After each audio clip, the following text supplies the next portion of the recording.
নমস্কাৰ দৰ্শকসকল, দুদিনমান ধৰি চৰ্দি, কাহ, মূৰৰ বিষ, জ্বৰ এইবোৰ কাৰণত শৰীৰৰ অৱস্থা বিশেষ এটা ভাল নহয়।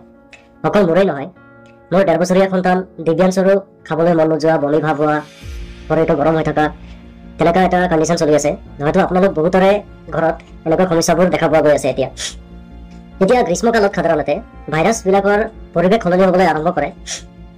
নিউয়ৰ্কৰ জেনেৰেল হস্পিটেল ৰিচাৰ্চ ইনষ্টিটিউটৰ শিশু চিকিৎসক তথা সংক্ৰমক ৰোগৰ গৱেষক ডক্টৰ মাইকেল পিচিচেৰই কয় যে সাধাৰণতে গ্ৰীষ্ম আৰু শীতকালত চৰ্দি বিভিন্ন ভাইৰাছৰ দ্বাৰা হয়।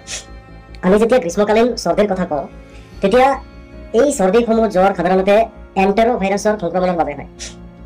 এণ্টেৰো ভাইৰাছে আমাৰ চকু, নাক, ডিঙি, পাচনতন্ত্ৰ আৰু আন বিভিন্ন ঠাইত সংক্ৰমিত কৰিব পাৰে।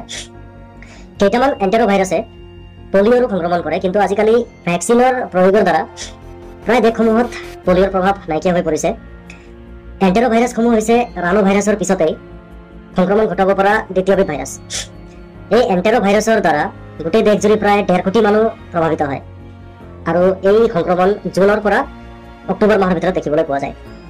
এই এণ্টেৰো ভাইৰাছৰ সংক্ৰমণ সাধাৰণতে সকলো বয়সৰ ব্যক্তিৰ কাৰণে হয়, কিন্তু আন ৰোগসমূহৰ দৰে এই সংক্ৰমণ শিশুৰ গাত বেছিকৈ দেখিবলৈ পোৱা যায়, আৰু ইয়াৰ প্ৰতিৰোধৰ